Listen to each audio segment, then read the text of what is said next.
আসসালামু আলাইকুম। এই মুহূর্তে যারা দেশ এবং দেশের বাইরে থেকে যারা আমার সবুজ টিভি ইউটিউব চ্যানেলের সাথে যুক্ত হয়েছেন তাদেরকে অসংখ্য ধন্যবাদ জানাচ্ছি।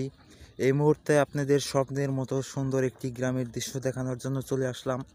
আজকে আমি চলে আসছি টাঙ্গাইলের নাগরপুর উপজেলায় ধলেশ্বরী নদীর তীরে।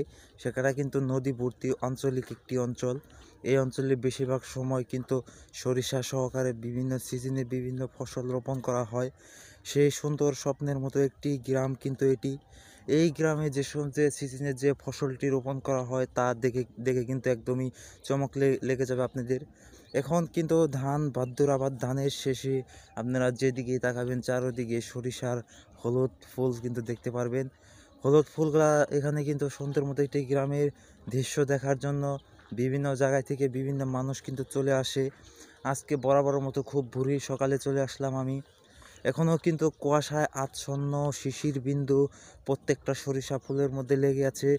সেখানেই আমি চলে আসলাম কুয়াশায় আচ্ছন্ন থাকা অন্ধকার গ্রামের দৃশ্যটি দেখানোর জন্য। কুয়াশায় আচ্ছন্ন থাকার কারণে এখনও সূর্যোদয় হয়নি। সূর্য উঠবে ভাব কিন্তু প্রচলিত রয়েছে। সেখানে সূর্য ওঠার সময় হয়ে গেছে। সূর্য ওঠার আগ পর্যন্ত যতদূর শিশির বিন্দুকারে সহকারে আপনাদেরকে দেখানো যায় আমি আপনাদেরকে দেখানোর চেষ্টা করছি। অবশ্যই আপনারা লক্ষ্য করলেই দেখতে পারবেন সরিষাগুলো কতটা সুন্দর রয়েছে এবং দেখতে কতটা ভালো লাগতেছে। আপনারা অবশ্যই আমার মতো যদি আপনাদের সরিষা সহ বিভিন্ন ফসল আপনারা ভালোবাসেন, অবশ্যই আমার চ্যানেলটি সাবস্ক্রাইব করবেন এবং পাশে থাকবেন। এবং আপনাদের ফসলীয় ভিডিও যদি ভালো লাগে আমাদের সাথে সাবস্ক্রাইব করে কমেন্ট বক্সে জানিয়ে দিবেন আপনারা এরপরে কোন ধরনের ফসল দেখতে চান এবং প্রত্যেকটি ফসল আপনারা দেখতে চান কি না সেটা আমাকে জানাবেন। গ্রামের যে কোনো সুন্দর দৃশ্য তুলে ধরাই আমাদের কাজ। আপনাদের দেখানোর জন্য আমরা এই সব গ্রামের দৃশ্যগুলা তুলে ধরি। অবশ্যই যেসব লোক ভাইয়েরা আপনারা শহর অঞ্চলে থাকেন তারা হয়তো গ্রামের এই সুন্দর দৃশ্যগুলো আপনারা উপভোগ করতে পারেন না। আপনাদের জন্যই আমরা এই সুন্দর দৃশ্যগুলা তুলে ধরি সাজিয়ে। যে শীতের সময় যে কুয়াশা আচ্ছন্ন থাকে কুয়াশাগুলা প্রত্যেকটা পাতায় পাতায় ডোগায় ডোগায় কুয়াশা আচ্ছন্ন রয়েছে এবং আপনি চারদিকে যেদিকে তাকাবেন সেদিকেই সরিষা রয়েছে। এখানে আমারও একটি সরিষার জমি রয়েছে, সেখানে 20 শতাংশ জায়গা হবে। সেই জায়গাটির মধ্যে আমিও সরিষা রোপণ করেছি। আমার সেই জায়গাটার মধ্যে আমি কিন্তু চলে আসলাম।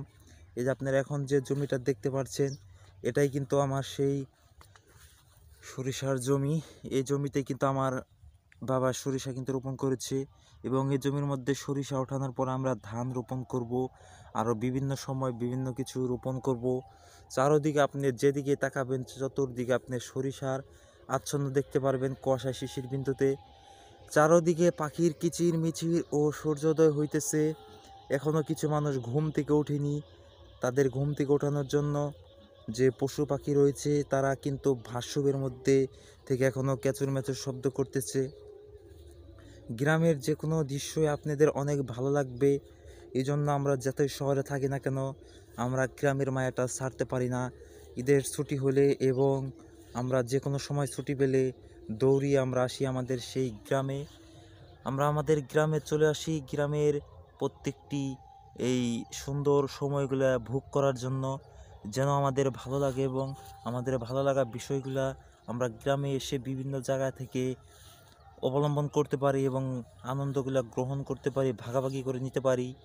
আজকে আসার সময় কয়েকটি ছোটো বাচ্চা পোলাপান কিন্তু আমাদের সামনে পড়েছিল। তারা আজকে 16ই ডিসেম্বর উপলক্ষে শহীদ মিনারকে সম্মান জানিয়ে তারা টাকা উঠাচ্ছে খিচুড়ি খাওয়ার জন্য এবং আনন্দ ফুর্তি করতেছে। শহর অঞ্চলে এটা কিন্তু খুব প্রচলিত, কিন্তু কমই দেখা যায়। শহর অঞ্চলে শুধু শহীদ মিনার ফুল দিয়ে বরণ করে এবং শ্রদ্ধা করে, কিন্তু এত মজাটা করে না। গ্রাম অঞ্চলের মানুষ যতটা মজা ও সুন্দরভাবে তাদের আনন্দটা উপভোগ করে, শহরের মানুষ হয়তো এটা করার সময় পায় না। তারা অনেক ব্যস্ত মানুষ এবং তাদের ওদিকে এতটা ফসল ফলে না, তারা এদিকে আসতে পারে না। অবশ্যই সরিষা ফুল যাদের ভালো লাগে তারা আপনারা একটু সরিষার দিকে কাছে যায়েন, আপনারা দেখতে পারবেন কতটা সুন্দরময় একটা স্থান। সরিষা থেকে আমরা কিন্তু অনেক উপকার পেয়ে থাকি। আমরা খাবারের ভর্তার মধ্যে যে তেল খেয়ে থাকি, তেল ব্যবহার করে থাকি, সেই তেল কিন্তু এই সরিষা থেকে আসে। সরিষা এখন কিন্তু মাস খানিক হয়েছে সরিষা বোনা হয়েছে। এই যে সরিষার আপনারা দেখতে পাচ্ছেন, ফুল পর্যন্ত কিন্তু সরিষা হবে।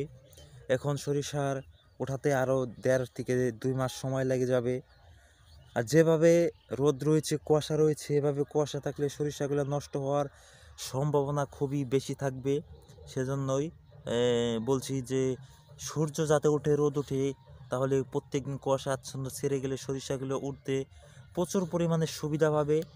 এতে করে সরিষার ফলন ভালো হবে।